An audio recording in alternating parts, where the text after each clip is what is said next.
한 주의 딱 중간입니다. 수요일 아침 글로벌 마켓나우의 김희욱입니다.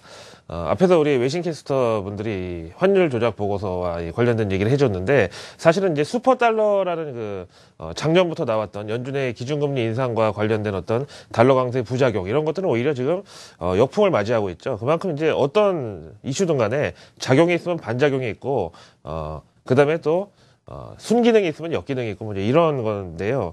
사실 요즘 들어서 외국인들의 이제 수급을 보면은 어떤 환율 플레이보다는, 연방준비제도 이사회의 금리 인상이 올해는 안 나올 것이다라는 이런, 막연한 기대감에 따라서 그냥, 기계적인 비중 조절을 하는 게 아닌가, 이런 생각도 사실 들고는 있습니다. 간밤에 미국 증시는요, 이제 숨고르기가 나올 때도 되긴 됐죠. 요 며칠 내리 상승하면서 다우가 17,000 올라타고 나서도 계속 지금 상승이 이어졌었는데, 오늘 아주 소폭이지만 이제 숨고르기 내지는 조정이 나왔고요. 다우지수 17,200포인트, S&P 500 지수 2,030포인트로 코스피하고 거의 비슷한 레벨대로 움직이고 있습니다. 앞에서 이제 말씀을 드렸다시피 달러 인덱스는요, 이제는 어떤 수급이나 아니면 우리 외래어 표현에 따르면 콘셉트, 이런 데에 대한 어떤 플레이가 아니라, 사실은 올 초에 3월달 정도만 해도 이게 100까지 슈팅을 했었거든요. 그때 당시에는 사실 6월 FMC에서 금리가 오를 수도 있다는 그런 우려 때문에 그랬었는데, 그 뒤로 이제 지금 흐름을 보면은 사실상 금리 인상에 대한 어떤 이슈를 전혀 아랑곳하지 않고 있는, 전혀 프라이싱 되지 않았다고 기술적으로나 시장적으로 말씀을 드릴 수 있는데, 그런 상황이 지금 이어지고 있고요. 119.8까지 현재 와 있지만, 최근 들어서 이제 FMC의 몇 번의 파도를 넘으면서 계속 이제 달러에 대한 가치, 여기에 대한 현실적 가치는 물론이고, 이제 미국 내에서도 달러 강세를 원하지 않는다, 이런 이제 심리까지 좀 반영이 되고 있습니다. 이래서 참 시장이라는 게 어렵다는 거죠. 그럼 이제 사실 FMC 그리고 연준의 기준금리 인상, 그다음에 달러 가치에까지 모두 어떤 뭐 지엽적인 영향을 줄 수도 있는 이 제닛 옐런 연준 의장의 지난 밤 연설이 있었는데요. 한번 볼까요? 물론 지금 FMC를 일주일 앞두고 있는 상황에서 여기서 뭐 미리 FMC의 흥행을 깨뜨릴 만한 중요한 얘기를 하지는 않을 것이라고 사람들이 짐작을 했지만, 이번에는 진짜로 눈을 씻고 찾아봐도 어떤 통화 정책에 대한 힌트가 될 만한 내용은 없었습니다. 게다가 이번 이 연설이 미국의 이제 노동통계청에서 장기 근속자에 대한 어떤 명예 전당 그런 입성을 기념하는 뭐 그런 연설이었기 때문에 뭐 칭찬을 좀 많이 했다고 보고, 대신에 이제 여기서 얘기한 건 뭐냐면은 정부의 통계 지표는 정확성과 독립성이 중요하다, 이 정도의 이제 얘기를 했습니다. 마치 뭐 중국을 들으라는 듯이 저는 그렇게 들었는데요. ABC 뉴스에서는 그냥 이렇게 평가합니다. FMC 일주일 앞두고 있는 상황에서 포커페이스를 유지했다. 현재 경제 판단에 대한 말은 전혀 없었고, 여기에서 이제 참석자들이 누가 봐도 10월 FMC 금리 인상은 좀 말이 안 되고 12월 달을 일단 당면한 이제 최대 관문으로 보자, 이렇게 얘기가 나왔습니다. 그 다음에 미국의 펀더멘탈 지표를 하나 보겠습니다. 어제 주택건설업자 심리지수가 10년 내 최고치를 기록한 뒤에 오늘 또 주택 관련 지표가 하나 나왔는데 보실까요? 오늘 나온 거는 주택 착공하고 건축 허가 건수가 되겠습니다. 근데 주택건설에 있어서 호황기 복귀에 지금 얘기가 나오고 있습니다. MOM으로 6.5% 증가해서 예상을 시원하게 뛰어넘었고요.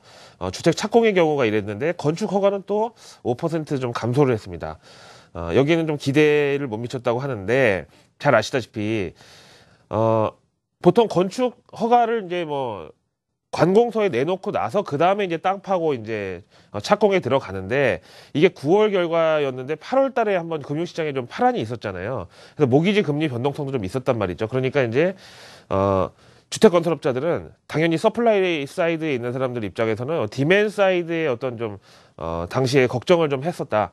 그래서 허가라는 거는 다음 달에 내도 그 바로 다음 날 허가 떨어지면 그 이튿날 바로 땅 파면 되는 거기 때문에 허가에 대해서는 약간 좀 신중했었고, 어쨌든 착공은 그래도 양호했었다. 그래서 어제 말씀드렸다시피 주택 건설업자 심리 지수가 10년의 최고의 자신감이 나왔던 거를 이제 여기에도 반영이 됐다고 보고, 그 다음에 어제 지표에서는 뉴욕, 그 다음에 워싱턴 DC, 보스턴 같은 상업용 부동산이 밀집해 있는 동북부가 좀 안 좋았었고 서부가 좋았었는데, 이제는 건축 허가에 있어서는 요즘 반대였다는 점에서 이제는 동북부 지역의 상업용 부동산에도 어느 정도 좀 활기가 드리워지고 있구나, 이런 점에서는 긍정적이었다고 봅니다. 마켓워치의 평가는 다음과 같습니다. 미국의 주택 착공이 8년 내 최대를 기록했는데, 이제 업계에서는 지금 미국의 이제 주택 그 매기를 봤을 때는 누가 봐도 좀 재고가 부족하다. 여기에 대해서 업계에서도 그럼 빨리 재고를 늘리자, 이런 쪽으로 지금 재고 부족의 생산 증가로 대응이 나온 것 같다. 대응이 본격화된 것 같다. 이런 식의 이제 얘기가 나오고 있습니다. 자, 다음 이슈로 가겠습니다. 개별 종목의 이슈가 이제 두 가지 있었는데요. 한 주에 딱 중간인 이제 뭐 수요일이라고 앞에서 오프닝 제가 멘트를 전해드렸습니다만, 이렇게 한 주에 중간에 있는 것 치고는 오늘 또 이제 재료 부족 현상이 미국에서 있었단 말이에요. 그런 건데 테슬라 모터스가 급락을 했는데, 최근에 우리 전기차 관련주들이 워낙에 잘 달리고 있었고, 거기에 대해서 저는 전혀 불만은 없습니다. 한때 개인들한테 가장 인기 있는 테마주 중에 하나가 전기차 테마였었기 때문에 최근 들어서 이렇게 좀 다시 달리기 시작한 전기차 관련주들에 대한 어떤 강세는 뭐 당연히 개인 투자자들의 어떤 서력 차원에서 좋다고 보는데, 미국 그 소비자 가이드의 최고격인 컨슈머 리포트에서 테슬라 모터스의 모델 S의 신뢰도가 평균에 미달한다고 갑자기 발표를 했습니다. 지금 보시다시피 뭐 엔진이나 뭐 다 뭐 기계적인 거는 뭐 엑셀런 아니면 그것인데, 갑자기 이제 신뢰도의 평균 미달 평가를 내린 것에 대해서는 한 가지 이유로는 요게 이제 엔진으로 이제 기름을 떼서 실린더로 구동력이 발생하는 그런 기존의 자동차가 아니라 요 배터리로 가는 RC카 같은 거잖아요. 이게 한 파에 배터리 성능의 변화가 크기 때문에 어떤 평준화의 과제가 있다라고 얘기했고요. 그런 우리가 봤을 때는 솔직히 조금 납득이 안 가는 그런 정황에 따라서 레코멘데이션, 구매자 추천 리스트에서 제외를 해버렸다네요. LA 타임즈에서는요, 도대체 이 내막이 뭘까? 그러면서 신뢰도가 문제였다면 신뢰도의 이제 최고 등급은 렉서스가 있고, 그 다음에 도요타, 아우디, 그 다음에 기아차가 우수 등급에 들어있는데, 테슬라의 신뢰도가 저렇게 다시 도마 위에 올라간 이유는 뭘까? 솔직히 이제 신생 자동차 업체도 아니고 벌써 지금, 판매 대수나 이런 걸 봐서 이제, 뉴커머 내지는 루키라고 볼 수가 없는 네임밸류나 어떤 히스토리를 갖고 있는데 갑자기 신뢰도의 문제를 제기했다. 이거 좀 이상하잖아요. 여기에 대해서는요, 사실, 테슬라 모터스는 뭐 전에도 말씀드렸지만 오바마 테마주 중에 하나로 이제 분류가 됐었는데, 이 전기차 구매자들은 대부분의 이제 어떤 얼리 어답터들이 많다라는 분석도 있습니다. 보통 이제 미국에서 이제 우리나라는 좀 신제품 이 사이클에 좀 민감하긴 하지만은, 아직도 이제 미국 일반 주택가에 가면은 뭐 80년대에 생산된 뭐 뷰익이나 뭐, 예? 뭐 링컨 컨티넨탈 이런 걸 지금 타고 다니는 사람들도 사실 많은데, 전기차 구매자들은 이제 대부분 충성도가 좀 낮으면서도 리스로 구매해가지고 전기차도 한번 타볼까, 이제 이런 이제 수요가 많다 그래요. 그래서 앞에서도 말씀드렸지만 이 전기차 그리고 테슬라 모터스 오바마 테마주 중에 하나인데, 이제 미국 대통령 선거 1년을 앞두고 있는 상황에서 그동안에 미국의 도시 개발 계획 단계에서부터 로비로 영향력을 행사해가지고 지금처럼 일반 미국의 이제 이 주택가에서는 도저히 자동차가 없으면은 애들 학교도 못 가고, 그다음에 동네 마트도 가기 힘든 그런 이 도시 구조를 만드는 데서 영향력을 행사했었던 석유 재벌들이나, 오바마 대통령이 이제 중동 평화 외교 및 셰일 오일 개발을 통해서 완전히 힘을 빼놨던 무기 제조사, 총기 제조사 이런 데들은 이제 지금 대통령 선거 1년을 앞두고 좀 복수를 다짐하고 있지 않느냐. 그런 차원에서 오바마 테마주 이제 테슬라 모터스도 기존에 이제 자동차 딜러들이 좀 텃세를 부리고 이러는 바람에 이제 온라인 직판으로만 차를 판매했었는데, 그런 식의 어떤 이제 뭐 지형 변화를 좀 읽을 수가 있다고 저는 생각을 합니다. 그래서 오늘 이제 전기차 관련주들은 그야말로 옥석가리기의 하루가 될 것으로 보여지고요. 테슬라는 간밤에 어쨌든 6.61% 급락으로 마감이 됐습니다. 또 다른 개별 이슈 보겠습니다. 토크쇼 진행자이자 우리나라로 치면은 약간 엄앵란 씨의 거의 그런 위상이라고 할까요? 오프라 윈프리가 웨이트 워처스라는 데 이제 지분 투자를 한 것으로 알려져가지고 유명해졌죠.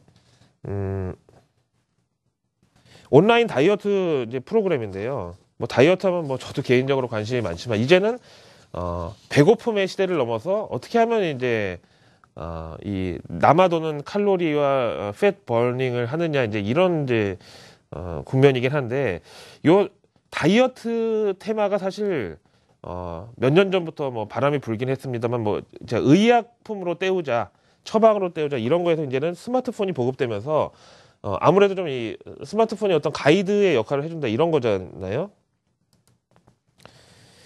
10%의 지분이 지금 오프라 윈프리한테 가 있고요. 웨이트 워처스는 지금 보시다시피 31% 오늘도 급등을 하면서 이틀째 그야말로 오프라 윈프리 약발을 받았다는 거죠. 앞에서 이제 전기차 테마에 대해서는 한 번 정도 오늘 과속방지턱이 출연을 했다고 보고, 그 다음에 다이어트 관련주는 이제 중요한 어떤 시험 국면에 들었다, 이렇게 보는 게 맞을 것 같습니다.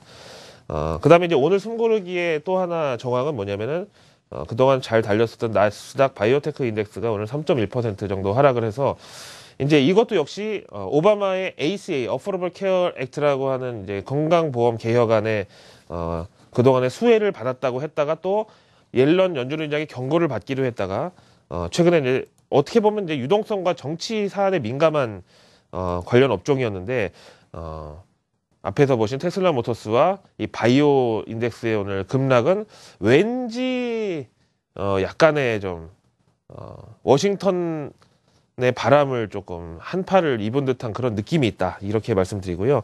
그 다음에 우리 장중에 이제 중요하게 보는 게 달러 엔 환율하고 이제 코스피인데, 어제 같은 경우도 코스피 이제 장 막판에 상승폭을 키워준 이유는 사실 달러 엔 환율의 반등과 어느 정도 모멘텀이 일치했다고 보고요. 이게 이제 124엔대를 넘어서 너무 위로 슈팅하면은 일본 수출주에는 롱, 한국 수출주 대기업들에는 숏, 이렇게 롱숏의 어떤 피해가 있을 수 있지만 누가 봐도 120엔대까지는 좀 올라와 줘야 안전자산 선호 현상의 후퇴, 위험자산 선호 현상의 확대, 이렇게 해석이 가능하겠다라고 봅니다. MSCI 한국지수 마지막으로 볼게요. 54선이 코스피 2030포인트하고 매칭된다고 봤을 때 54.26을 기록했고요.